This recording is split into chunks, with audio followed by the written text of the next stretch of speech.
गेल्या लेक्चरमध्ये आपण प्लेनच्या इक्वेशनबद्दल चर्चा करत होतो. मी परत एकदा 2 मिनटात त्याची रिव्हिजन करतो आणि त्याच्या पुस्तकामध्ये जो सेकंड पार्ट या प्लेनच्या रिलेटेड दिला आहे त्याच्याबद्दल पाहू.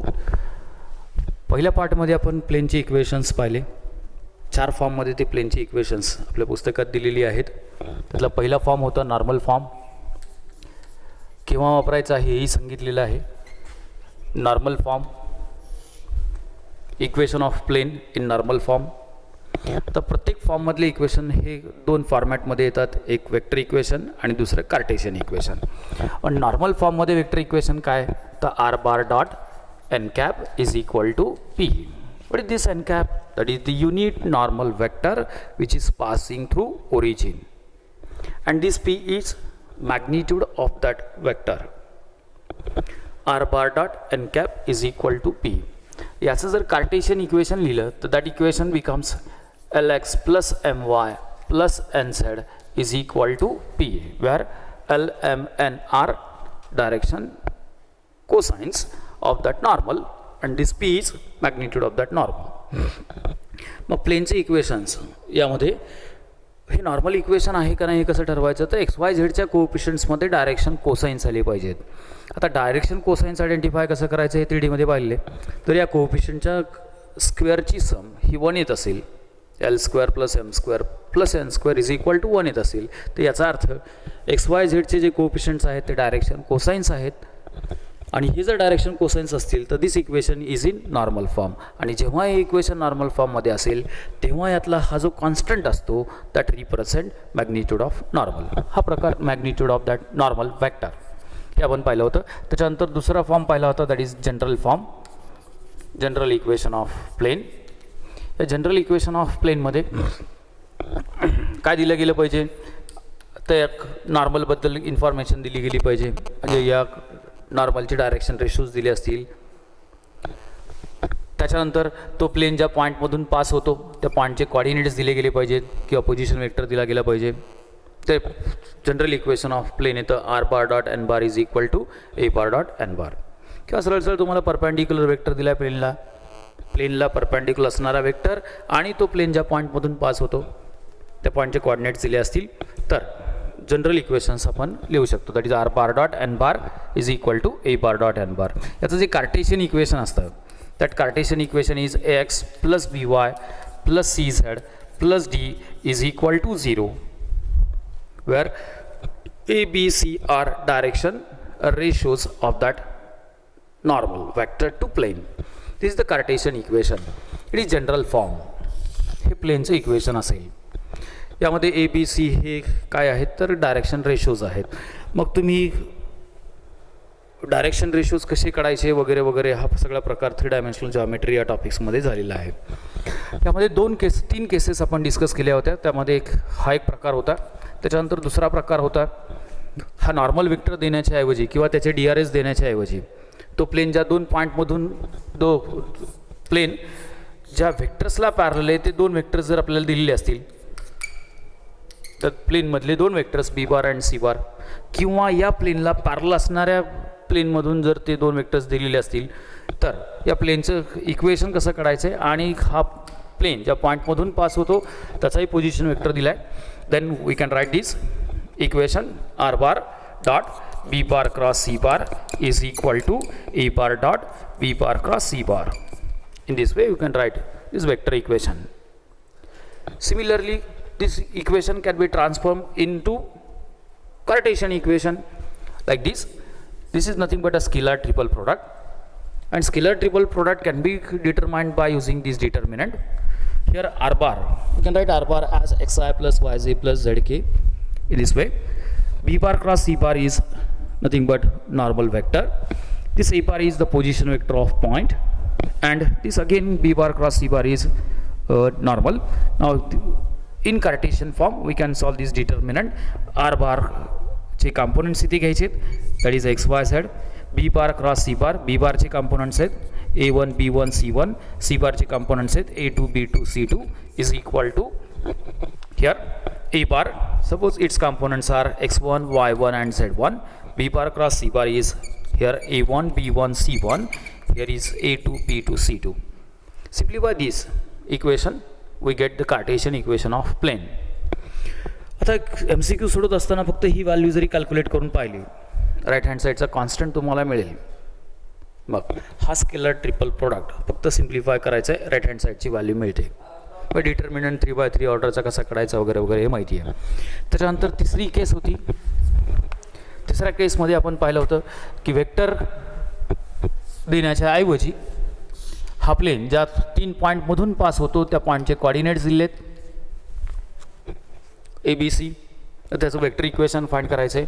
तर हे वेक्टर इक्वेशन आलं होतं R bar dot AB bar cross AC bar is equal to A bar dot ज्या पॉईंटमधून तो प्लेन पास होतो दॅट पॉईंट. इथे A बारच्या ऐवजी तुम्ही B बार घेऊ शकता किंवा C बार घेऊ शकता, कारण तो प्लेन B आणि C मधून सुद्धा पास होतोय, लिहिलं तरी चालतं.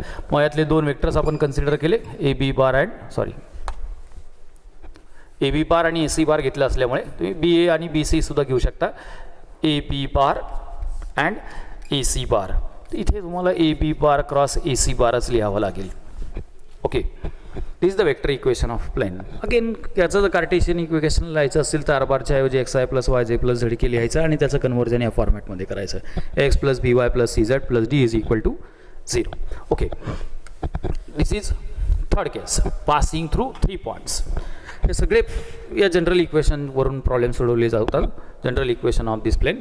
त्याच्यानंतर तिसरा प्रकार आपण पाहिला होता, दोन प्लेनच्या इंटरसेक्शनमधून जाणाऱ्या प्लेनचं इक्वेशन काय असतं. Vector equation is R bar dot, पहिल्या प्लेनचं इक्वेशन आहे R bar dot N1 bar is equal to P1. दुसऱ्या प्लेनचं इक्वेशन आहे R bar dot N2 bar is equal to P2 आणि तो प्लेन या पॉईंटमधून पास होतो ज्याचा पोझिशन वेक्टर A बार आहे. तर आपल्या प्लेनचे इक्वेशन होतं intersection of these two planes, we get R bar dot N1 plus lambda N2 bar is equal to P1 plus lambda P2 in this way. देन चौथा प्रकार असा होता की ज्यामध्ये तुम्हाला इंटरसेप्ट दिलेत प्लेनचे, इंटरसेप्ट फॉर्ममध्ये प्लेनचे इक्वेशन लिहायचं आहे. That equation is x upon a plus y upon b plus z upon c is equal to 1, where a, b, c are the x intercept, y intercept and z intercept respectively. याच्या related problems आपण काही घेतले होते. हा सगळे information जी होती it is related to equation of plane. Then in second part we have given equation of planes and ask about angle between them, distance between two parallel planes and so on, a distance from a point to the plane and coplanarity of lines. Now first,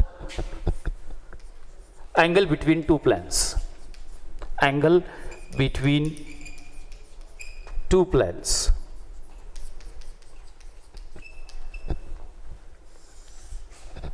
We have given the equation of two planes in vector form as R bar dot N1 bar is equal to P1 and R bar dot N2 bar is equal to P2.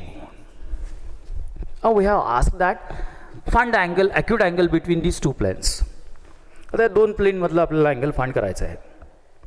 मग find कसा करणार. समजा तुम्हाला हा एक blackboard दिला आहे, this is one of the plane, आणि दुसरा प्लेन असा दिला असेल, suppose this is one of another plane, this one.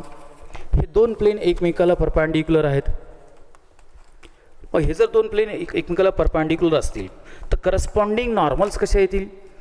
या जो प्लेनचा नॉर्मल आहे तो या पद्धतीने असेल, या प्लेनचा नॉर्मल अशा पद्धतीने असेल.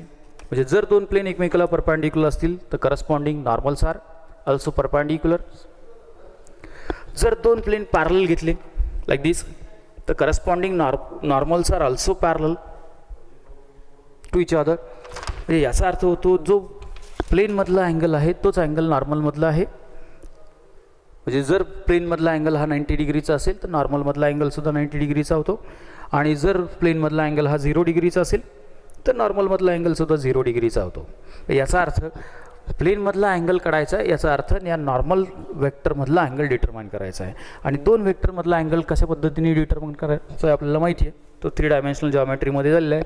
Late that angle is suppose theta, let theta be acute angle between given planes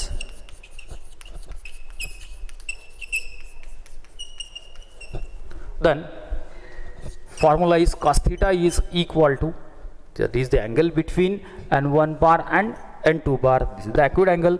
Right here mod of n1 bar dot n2 bar divided by magnitude of n1 bar into magnitude of n2 bar. This is the angle between two normals. It means angle between two given planes. Now convert it in Cartesian form.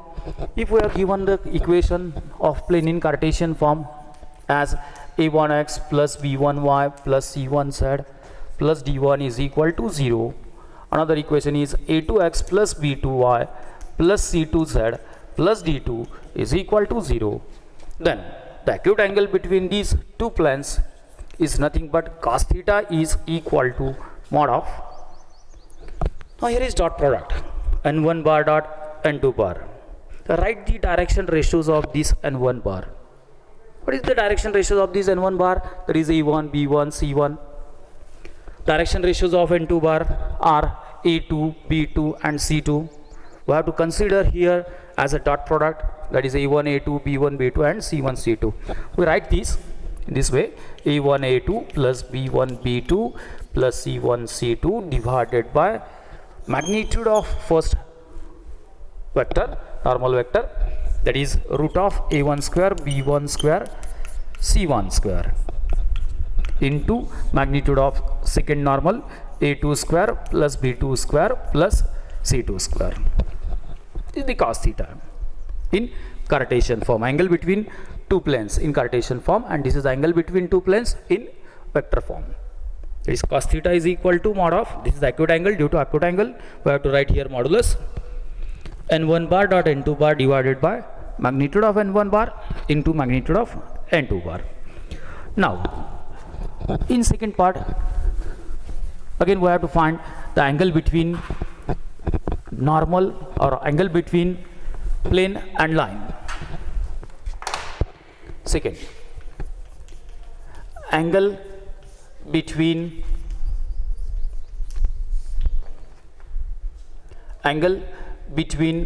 line and plane. But to find angle between line and plane, suppose we have given the equation of line in vector form as r bar is equal to a bar plus lambda b bar, and equation of plane is r bar dot n bar is equal to p. We have to find the angle between them. Consider that as theta. Let theta be acute angle between line and plane, between given line and given plane. Then we have to write the relation. Now what will be the relation in between these two, line and plane? See here, suppose we have given this plane and one of the line in this way. We have to find the angle made by this line with this plane. We have to if we have to find this plane, suppose we draw a line or vector, this vector which lies in plane. The angle between line and plane means angle between line and this OA. Angle between line and OA means angle between given line and plane, that is theta. This is normal n bar. This is normal n bar.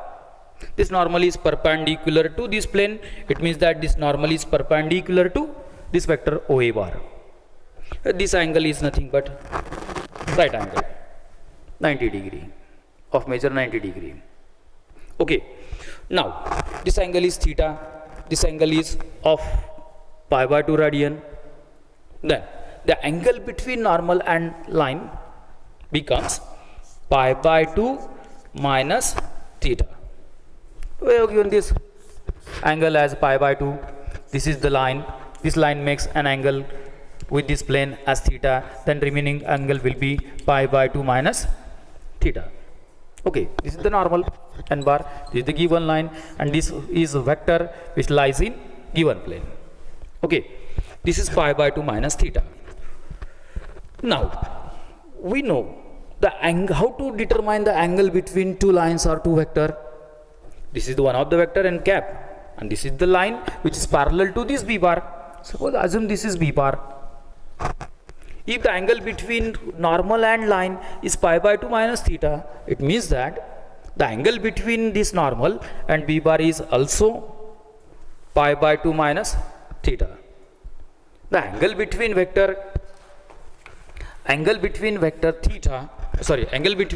n bar and b bar is pi by 2 minus theta. Now, angle between two vectors, how to calculate? We are already seen it in three-dimensional geometry, that angle between n bar and b bar, that angle is nothing but cos of pi by 2 minus theta is equal to mod of, this is the acute angle, therefore write here mod n bar dot b bar upon magnitude of n bar into magnitude of b bar. It means what is cos of pi by 2 minus theta? By using allied angle formulae, we can convert this cos of pi by 2 minus theta in form of sin theta. Sin theta is equal to mod of n bar dot b bar upon magnitude of n bar into magnitude of b bar. Sin theta is equal to mod of n bar dot b bar divided by magnitude of n bar into magnitude of b bar. Then the acute angle between line and plane, if we have asked, then we can use this formula where theta is acute angle between given line and plane. Then the formula becomes sin theta is equal to mod of n1, that is n bar dot b bar divided by magnitude of n bar into magnitude of b bar. This is the formula to determine angle between line and plane. Similarly, we can transfer it into Cartesian form. लाईनचे equation दिले Cartesian फॉर्ममध्ये. आता लाईनचे equation Cartesian फॉर्ममध्ये दिलं जातं. कसं असतं आपल्याला माहिती, that is x minus x1 upon a is equal to y minus y1 upon b is equal to z minus z1 upon c. आणि प्लेनचं इक्वेशन दिलेलं आहे. Assume this is a1x plus b1y plus c1z plus d is equal to 0. Then the formula becomes the angle between, the acute angle between these line and planes is sin theta is equal to mod of, we have to consider here as a dot product between normal vector and b bar, and n bar, that is normal vector. The direction ratios of normal vectors are a1 b1 c1 and direction ratios of b bar are a b c. Therefore consider here a dot product as a1 plus b b1 plus c c1 divided by root of a square plus b square plus c square into root of a1 square plus b1 square plus c1 square. That is okay. This is the formula to determine the angle between line and plane. If we have given these equations, if we have given the equations in vector form, then write this formula. And if we have given the equations in this Cartesian form, then we can write in this way, the angle between line and plane. What happens if we have given this line and plane are parallel? जर दिलेली line दिलेल्या प्लेनला parallel आहे असं आपण जर गृहीत धरलं तर काय घडेल? Assume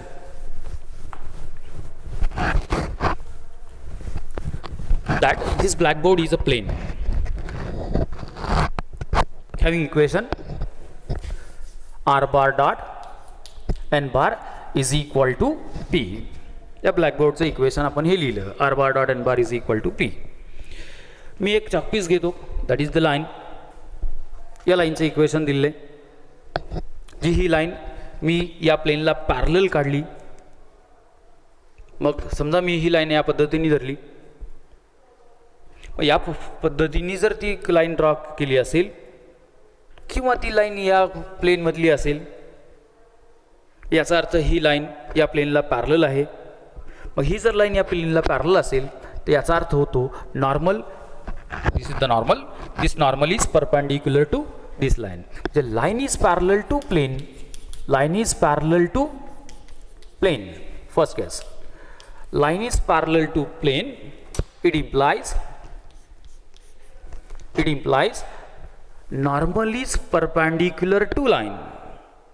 And if normal is perpendicular to given line, then the dot product is 0. जर दोन वेक्टर एकमेकाला परपेंडिक्युलर असतील तर त्यांचा डॉट प्रोडक्ट हा काय असतो 0 असतो. मग तुम्हाला कंडिशन देताना जर समजा अशी कंडिशन दिली की लाईन आणि प्लेनमधलं रिलेशन दिलं की लाईनचं इक्वेशन दिलं आहे प्लेनचं इक्वेशन दिलं आहे असं आणि असं सांगितलं की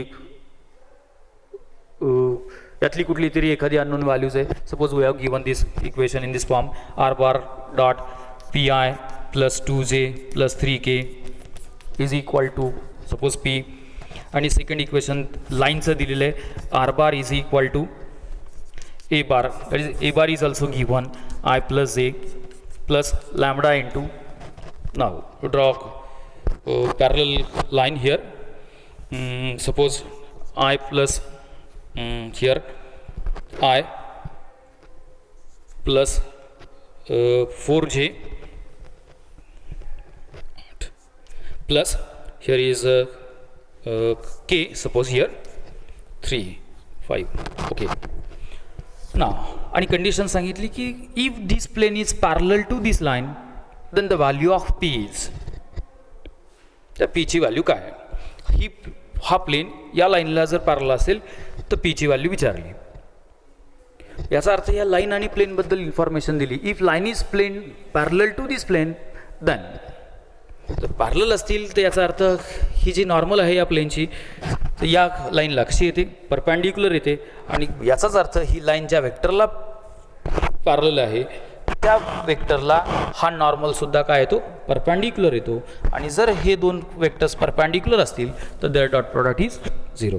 अशा प्रकारचा MCQ एखादा याच्यावर फ्रेम होऊ शकतो. That is line is perpendicular to plane. If line is perpendicular to plane then we can write the relation between the normal and that parallel vector b bar, normal n bar and parallel vector b bar. Then second case is here line is perpendicular to plane. मग ही line घेतलेली आहे याला perpendicular काढली हे तर normal या प्लेनचा असा आहेच आहे. याचा अर्थ काय होईल की normal is parallel to line.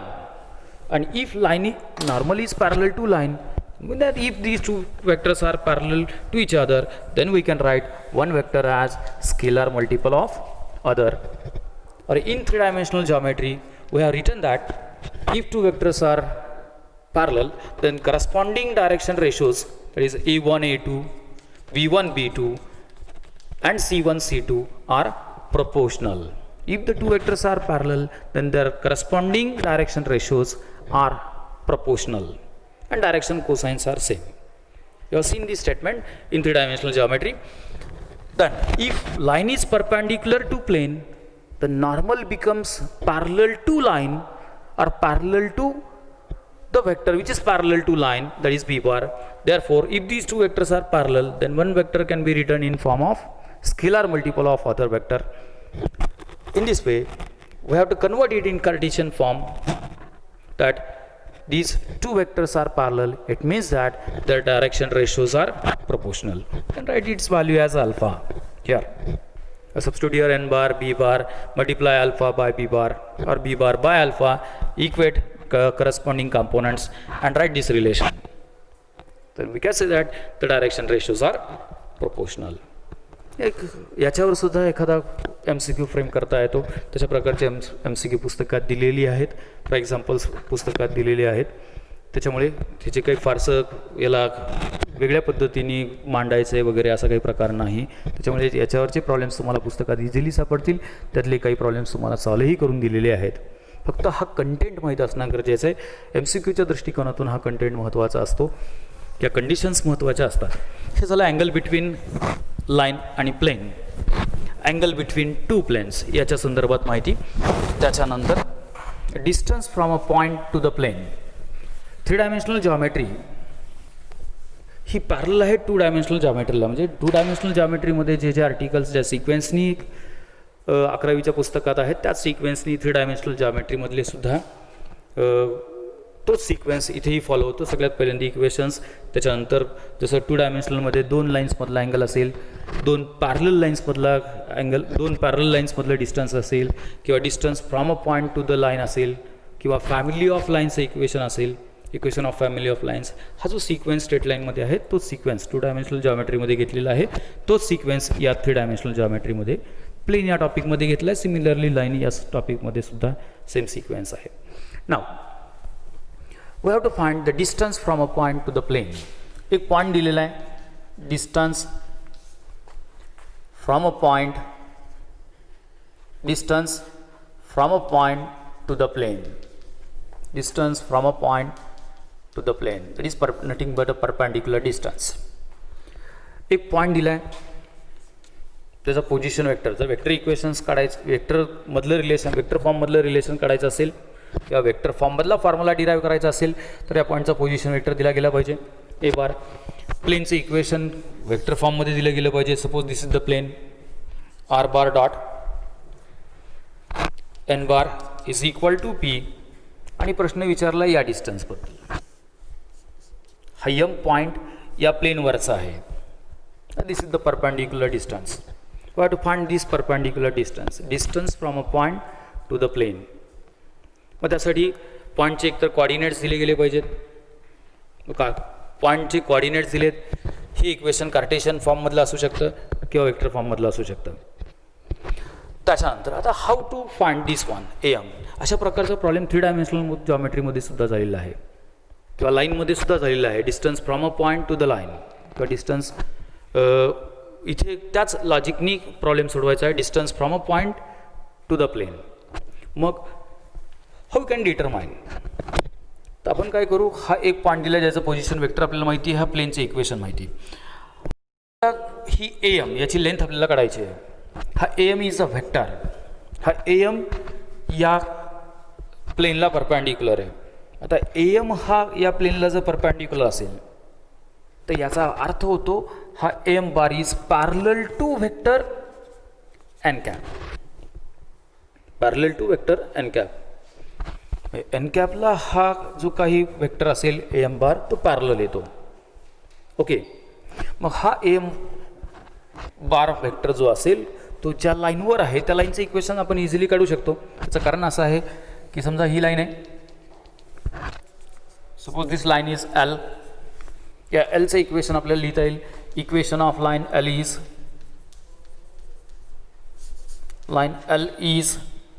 R bar is equal to, ही लाईन ज्या पॉईंटमधून पास होते त्याचा पोझिशन वेक्टर दिला आहे, that is a bar, plus ही लाईन ज्या वेक्टरला पॅरलल आहे तो वेक्टर आपल्याला माहिती आहे, that is n bar. The vector equation of that line becomes r bar is equal to a bar plus alpha n bar. Because we have given this n bar is normal to this plane, म्हणून हा vector N cap असेल किंवा n bar असेल. N bar a m, ही line, हा vector a m bar या लाईनवर आहे. ईचे कॉर्डिनेट्स दिलेले आहेत. मग आता एमचे कॉर्डिनेट्स आपल्याला काढता येतात कसे, हा एम पॉईंट हा या लाईनवर आहे. या लाईनवर जर असेल तर एमचे कॉर्डिनेट्स त्या लाईनचे इक्वेशन सॅटिस्फाय करतात. मग आता वेक्टर फॉर्ममध्ये जर आपल्याला हे रिलेशन तयार करायचं असेल तर कॉर्डिनेट्स काढण्याच्या ऐवजी त्याचा पोझिशन वेक्टर लिहिता येईल. पोझिशन वेक्टर काय असेल या एमचा, हा एम या लाईन एलवर आहे म्हणजे या एमचे पोझिशन वेक्टर, या एमचा पोझिशन वेक्टर या लाईनचं इक्वेशन सॅटिस्फाय करतो. म्हणजेच पोझिशन वेक्टर ऑफ एम काय होईल, position vector of m is a bar plus alpha n bar. Position vector of m is a bar plus alpha n bar. What we have to find? We have to find the magnitude of this vector a m bar. मग त्यासाठी a m bar काढावं लागेल. मग a m bar काय, तर a m bar is equal to काय होईल, position vector of m, that is nothing but a bar plus alpha n bar minus position vector of a, that is a bar. Simplify this, we get alpha n bar. a m bar is equal to alpha n bar. Here is alpha is any scalar which is unknown, still unknown. मग आता इथे काय target आहे आपलं की अल्फाची value determine करणे. मग आता ही अल्फाची व्हॅल्यू डिटरमाइन कशी करायची? मग आता ही अल्फाची व्हॅल्यू डिटरमाइन करायची असेल तर आपल्याला काय पाहावं लागेल? हा एम पॉईंट आहे, तो जसा या लाईनवर आहे एलवर तसा या प्लेनवरही आहे. याचा अर्थ या एमचा जो पोझिशन वेक्टर आहे तो पोझिशन वेक्टर या प्लेनचंही इक्वेशन सॅटिस्फाय करतो. मग प्लेनचं इक्वेशन सॅटिस्फाय करतो याचा अर्थ या आर बारच्या ऐवजी याचा पोझिशन वेक्टर सबस्टिट्यूट करा. मग काय होईल? Since m lies on given line, since m lies on given line means it also lies on given plane. M lies on given plane, therefore the position vector of M, that is a bar plus alpha n bar, satisfied equation of plane. R bar च्या ऐवजी a bar plus alpha n bar substitute करा. We can find the value of P माहिती आहे, N बार माहिती, ए बार माहिती आहे, N बार माहिती आहे, ए बार माहिती आहे. अल्फाची व्हॅल्यू डिटरमाइन करू शकतो. We can determine in this way. A bar dot n bar minus alpha into, alpha is a scalar quantity, alpha into n bar dot n bar. We can write this as magnitude of n bar its square, because square of vector does not possible. N bar चा square असं लिहिता येत नाही, त्याला magnitude of n बारचा square लिहावा लागेल. It is equal to p. कुठल्याही वेक्टरचा स्क्वेअर नसतो, त्याच्या मॅग्निट्यूडचा तो स्क्वेअर असतो. Okay, then we can determine the value of alpha. A bar dot n bar minus p divided by magnitude of n bar square is equal to alpha. This is the value of alpha. Take this value of alpha and substitute here. We get am bar as am bar is equal to a bar dot n bar minus p upon magnitude of n bar its square, that is nothing but alpha into n bar. Coplanarity of two lines. आता दिलेल्या दोन लाईनचे equation आहे. तर हे दोन lines एकाच प्लेनमध्ये आहेत, हे असं आपण कसं डिटरमाइन करणार? काय कंडिशन असेल आणि हे जे दोन लाईन्स आहेत त्या प्लेनमध्ये इन्क्लूड केलेले आहेत, त्या प्लेनचं इक्वेशन काढायचं कसं हे आता पाहू. हा प्लेन आहे, यामध्ये आपल्याला या दोन लाईन्स दिलेल्या आहेत. अजून दिस इज या लाईनला पॅरलल असणारा वेक्टर दिला आहे, दॅट इज b1 बार. या लाईनला पॅरलल असणारा वेक्टर दिला आहे, that is b2 bar. He line ज्या पॉईंटमधून पास होते त्या पॉईंटचा पोझिशन वेक्टर दिला आहे a1 बार. ही लाईन ज्या पॉईंटमधून पास होते त्याचाही पोझिशन वेक्टर दिला आहे, that is a2 bar. Okay, now we have to show that these two lines are coplanar. मग आता इथे काय कंडिशन्स तयार होईल पहा. इथे हा ए आणि बी जर पॉईंट जोडला तर आपल्या इथे एक वेक्टर मिळू शकतो, that is a2 bar minus a1 bar. हा वेक्टर आहे a b bar, is b bar minus a bar, position vector of b minus position vector of a. हा ए बी बार आपल्याला मिळेल a2 bar minus a1 bar. नाव a2 bar minus a1 bar, a2 bar minus a1 bar dot. आता या प्लेनचा normal, आता या प्लेनचा नॉर्मल कसा काढणार? या दोन लाईन्स या प्लेनला पॅरलल आहेत, आपण पाहिलं होतं कंडिशन्स. जर लाईन प्लेनला पॅरलल असेल तर नॉर्मल या लाईन्सला परपॅन्डिक्युलर असतात. मग नॉर्मल या लाईनला परपॅन्डिक्युलर आहेत, परपॅन्डिक्युलर आहे, याचा अर्थ normal is perpendicular to b bar and also b2 bar. म्हणजे आपल्याला या b1 बार आणि b2 बारचा परपॅन्डिक्युलर वेक्टर काढायचा आहे. आणि म्हणजे तो परपॅन्डिक्युलर वेक्टर काय असेल? b1 बार क्रॉस b2 बार. तो परपॅन्डिक्युलर वेक्टर असेल b1 bar cross b2 bar, that is the n बार. तो n बार आहे, n बार. आता या प्लेनमधले हे जे वेक्टर्स आहेत, ए बी बार या प्लेनमध्ये आहे, बी बार आहे, b1 बार आहे, b2 बार आहे आणि n बार यांना सगळ्यांना परपॅन्डिक्युलर आहे. या लाईन्स या प्लेनला पॅरलल आहेत, म्हणजेच नॉर्मल ही या ए बी बारला कशी येते? परपॅन्डिक्युलर येते. पण नॉर्मल जर ए बी बारला परपॅन्डिक्युलर असेल तर याचा अर्थ होतो a b bar dot n cap is equal to 0. ab bar dot n cap is equal to 0. ab bar is nothing but a2 bar minus a1 bar dot n cap means b1 bar cross b2 bar is equal to 0.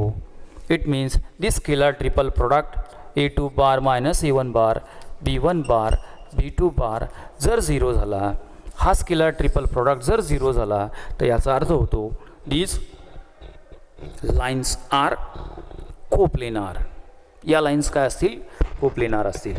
Okay, म्हणजे जर दोन lines तुम्हाला coplanar prove करायच्या असतील तर a2 bar minus a1 bar b1 बार आणि b2 बार याचं तुम्हाला स्केलर ट्रिपल प्रोडक्ट घ्यावं लागेल.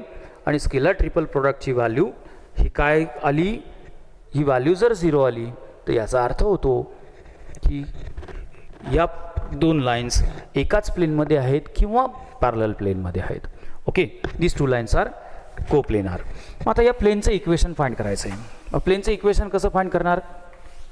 प्लेन ज्या पॉईंटमधून पास होतो त्याचे कोऑर्डिनेट्स दिलेत, a2 असतो, a1 असतो वगैरे वगैरे. आता हा प्लेन आहे, या लाईन्स या दोन प्लेनमध्ये आहेत. म्हणजे लाईन जर या दोन प्लेनमध्ये आहेत याचा अर्थ हा प्लेन या लाईनवरच्या जो काही पॉईंट असतील त्या पॉईंटमधून तो पास होतो. त्यातला एक पॉईंट आपल्याला दिलेला आहे, that is A.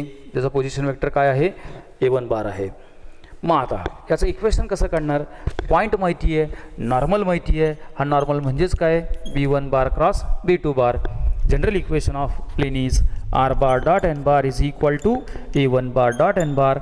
Now r bar dot this n bar is nothing but b1 bar cross b2 bar is equal to a1 bar dot b1 bar cross b2 bar. General equations आपण पाहिले. Simplification करून घ्या. Simplification केल्यानंतर काय होईल? Simplifications केल्यानंतर we get scalar triple product as r bar minus a1 bar scalar triple product or box product of r bar minus a1 bar b1 bar b2 bar is equal to 0. It is the equation of plane containing these two lines, given lines. ह्या दोन plain जर ह्या दोन lines जर एकमेकाला these two lines जर coplanar असतील, दिलेल्या लाईन जर कोप्लेनार असतील, त्या ज्या प्लेनमध्ये आहेत त्या प्लेनचे इक्वेशन या पद्धतीने काढायचं आहे. r bar minus a1 bar b1 bar and b2 बार. त्यांचं स्केलर ट्रिपल प्रोडक्ट हे व्हॅल्यू काय घ्यायचे? 0 घ्यायचे आणि सिम्प्लिफिकेशन करायचं आहे. Okay, this condition is in vector form. Cartesian फॉर्ममध्ये जर हे लिहायचं असेल तर scalar triple product is nothing but determinant. कशाचा डिटर्मिनंट आहे हा? That is determinant of a2 bar minus a1 बार. तर a2 बार म्हणजे एचे हा पहिला पॉईंट आहे ए, त्याचा पोझिशन वेक्टर ए बार आहे. समजा त्याचे कोऑर्डिनेट्स x1 y1 z1 दिले असतील. दुसरा पॉईंट आहे दॅट इज a2 बार बी, त्याचे पोझिशन वेक्टर्स b2 बार a2 बार असेल, त्याचे कंपोनंट x2 y2 z2 असतील, म्हणजेच बीचे कोऑर्डिनेट्स x2 y2 z2 असतील.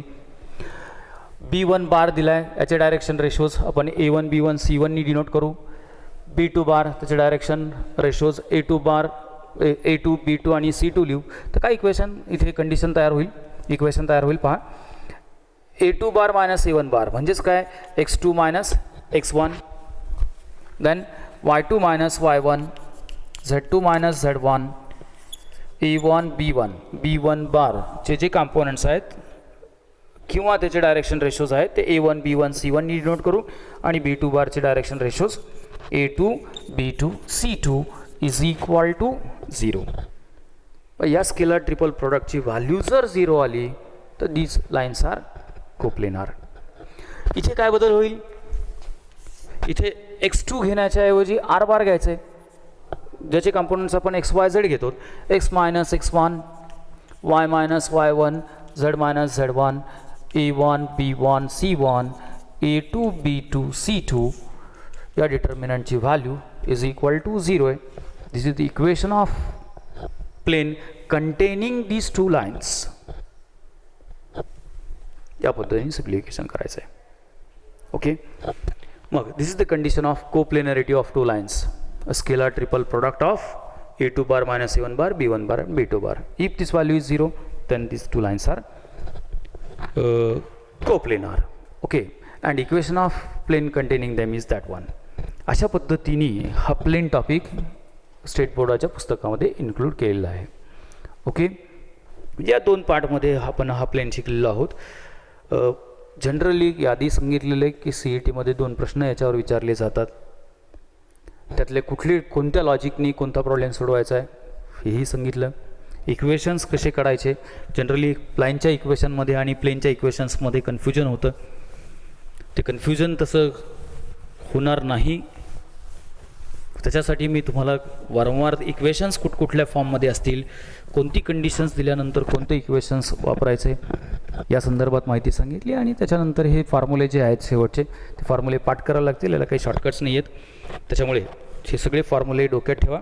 याच्यावर MCQ विचारलं जातं. इथे प्लेनच्या रिलेटेड जेवढी इन्फॉर्मेशन्स होती ती संपलेली आहे. ओके, जे आवश्यक वाटले MCQ गेल्या CETला विचारले होते त्याचा शॉर्टकट्स कसे वापरायचे आणि जर तसे वापरले असते तर त्याचा जो वेळ आहे तो वेळ तुम्हाला बाकीच्या MCQला देता आला असता. अशा पद्धतीने हा MCQचा विचार केला तर तुमच्या CET मधला MCQ या प्लेनमधले MCQ सोडवण्याचा वेळ वाचेल, हे लक्षात घ्या. Okay, thank you.